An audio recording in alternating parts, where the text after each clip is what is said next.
Goeiemiddag en baie welkom by vanmiddag se Sabbat-opening. Ek hoop julle almal se week was goed gewees, maar nou gaan ons in die Sabbat in saam met die Here. En nou hoef ons net op hom te fokus. Wat 'n voorreg. Kom ons sluit die oë voor ons met die voorlesing begin. Ons almagtige Hemelse Vader, baie dankie vir hierdie voorreg om hierdie Sabbat te kan ingaan. Dankie dat ons van die wêreld kan vergeet en ons tyd en ons aandag op U alleen kan fokus. En Here, laat ons lewens so kan skik, laat dit vir U aanneemlik is.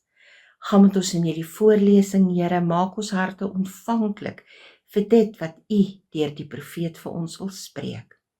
Ons vra al hierdie dinge, Here, nie om ons dit verdien nie, maar slegs uit genade in Jesus naam alleen. Amen. Ons lees uit een van E.G. White se boeke, die Profete en Konings, en hoofstuk 19, 'n profeet van vrede.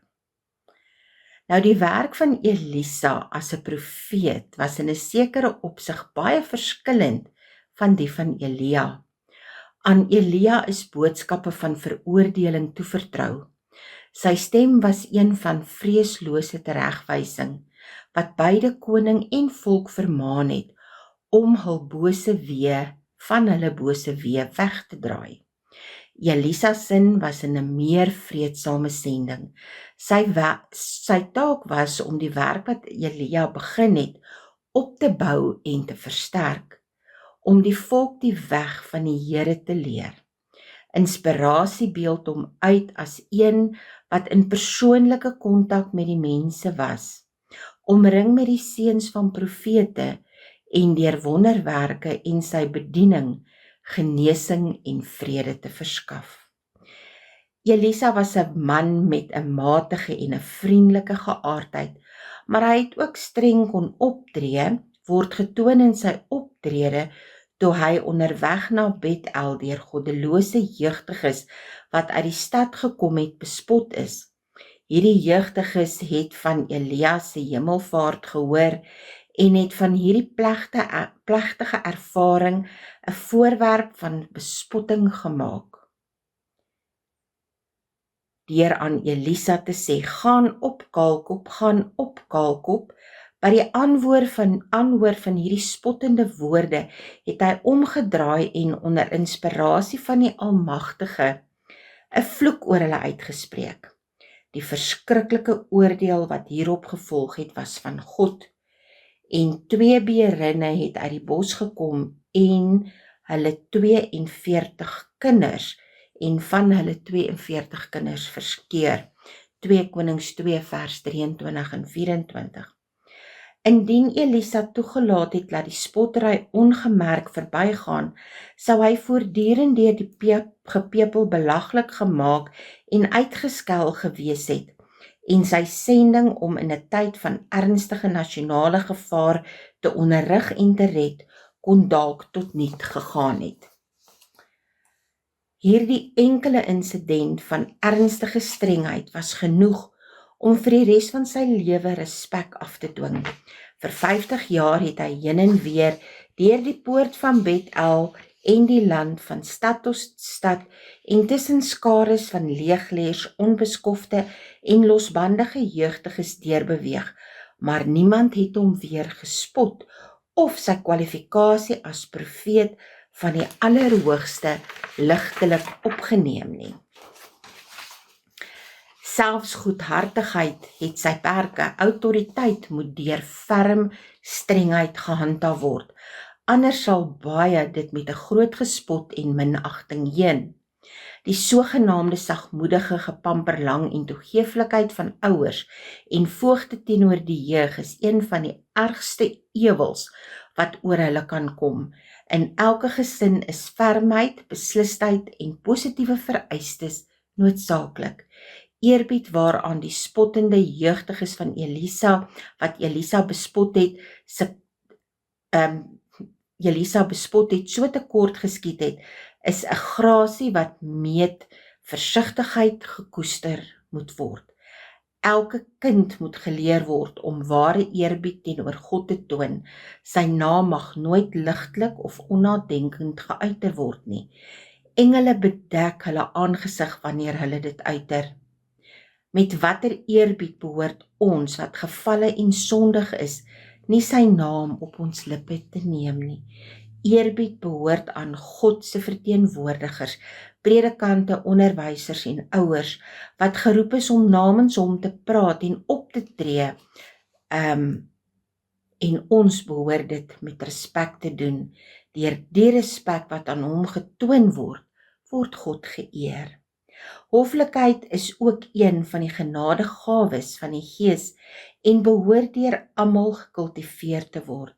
Dit het krag om die geaardheid te versag, waarsonder dit hard en grof sal wees.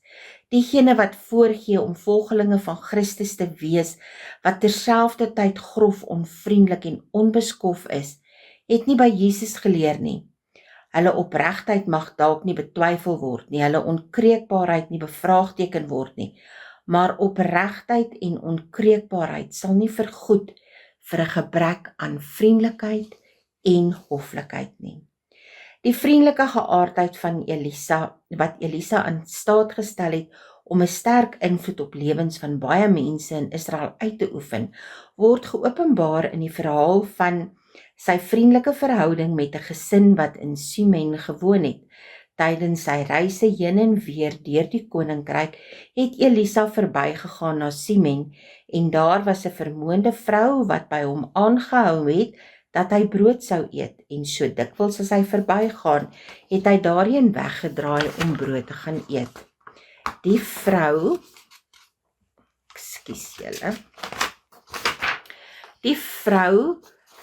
van die huis het opgemerk dat hulle 'n heilige man van God huisves en het aan haar man voorgestel, laat ons nog 'n klein ommuurde bokkamer maak en laat ons daar vir hom 'n bed en 'n tafel en 'n stoel en 'n lamp neersit. Wanneer hy dan by ons kom, dan kan hy daar intrek. 2 Konings 4 vers 8 tot 10. Elisa het dikwels van hulle gasvryheid gebruik gemaak, dankbaar vir die rustige vreedsaamheid. God was ook nie onbewus van hierdie vrou se vriendelikheid nie. Haar huis was kindloos en nou het die Here haar gasvryheid beloon met die geskenk van 'n seun. Jare het verloop, die kind was oud genoeg om in die veld saam met die maaiers te wees. Op 'n dag is hy deur die hitte oorweldig en het vir sy vader gesê, my kop. Die sê toe vir 'n dienaar, dra hom na sy moeder, en hy het hom gedra en by sy moeder neergebring, en hy het op sy knie gesit tot die middag en gesterwe. En sy het opgeklim en hom op die bed van die man van God neergelê en agter hom toegesluit en uitgegaan. In haar nood was die Sunamitiese vrou vasbeslote om na Elisa vir hulp te gaan. Die profeet was op daardie stadium by die berg Karmel en die vrou het onmiddellik vergesel van 'n dienaar daarheen vertrek. Sodra die man van God hom op 'n afstand sien, sê hy aan sy dienaar Gehasie, kyk, daar is die Sunamitiese vrou, loop haar nou tegemoet en sê vir haar, gaan dit goed met u, gaan dit goed met die man, gaan dit goed met die kind. Die dienaar het gemaak soos hy beveel is, maar nie voordat sy Elisa bereik het, het die getuisterde moeder die oorsaak van haar hartseer onthul nie. Toe Elisa van haar verlies hoor, het hy Gehasie gebied, gord jou heupe en neem my staf in jou hand en gaan heen. As jy iemand teekom, groet hom nie, as iemand jou groet, antwoord hom nie, en lê my staf op die gesig van die seun. Maar die moeder was nie tevrede gestel totdat Elisa self saam met haar gekom het nie. So waar as die Here leef en Isie leef, sal ek u nie verlaat nie, het sy verklaar, en hy het opgestaan en agter haar aangeloop. En Gehasie het voor hulle uitgegaan en die staf op die gesig van die seun gelê, maar daar was geen stem, geen opmerksaamheid nie. Daarop gaan hy terug hulle tegemoet en bring hom die berig en sê, die seun het nie wakker geword nie. Toe hulle die huis bereik, het Elisa na die vertrek gegaan waar die kind wat wat gesterf het, gelê het, en deur agter hulle 2 toegesluit en tot die Here gebid. Daarna klim hy op en lê op die kind, sit sy mond op die se mond en oë op die se oë en hande op die se hande en buig oor hom neer en die vlees van die kind het warm geword.